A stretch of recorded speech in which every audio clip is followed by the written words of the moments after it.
Hello friends, welcome to my channel. আজকে আমি তোমাদের সাথে শেয়ার করব একটা খুব দরকারি নুস্কা। মানে আমাদের এই ওয়েদার চেঞ্জে অনেকেরই ঠান্ডা লাগছে, সর্দি কাশি হচ্ছে।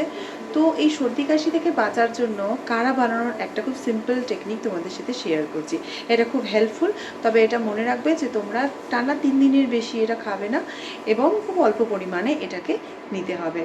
একটা গোটা গরম মশলার প্যাকেট নিয়ে নিলাম, তার সাথে কিছু তুলসী পাতা আর আদা নিলাম, আদাটা গ্রেট করে নিয়েছিলাম, আর কিছু লবঙ্গ অ্যাড করে দিলাম 1 বোতল জলে। মনে রাখতে হবে 1 বোতল জলটা ফুটে কিন্তু প্রায় 1 কাপ মতো হলে তবেই নামাবো, তাই জন্য জলটাকে সিমে রেখে ফোটাতে হবে।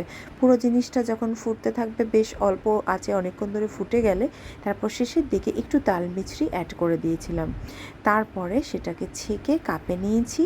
হালকা লিউক ওয়ার্ম থাকা অবস্থায় ওটার সাথে আমি কিন্তু একটু হানি মিক্স করে দিয়েছিলাম। এটাতে জিনিসটা বেশ ভালো লাগছিল খেতে এবং গলাতেও বেশ আরাম পেয়েছি। So it is really helpful for cold and calf. আমার কাঢ়া রেডি। এটা খুব হেল্পফুল সর্দি কাশি কমানোর জন্য, তোমরা কিন্তু অবশ্যই এটা ট্রাই করে দেখতে পারো।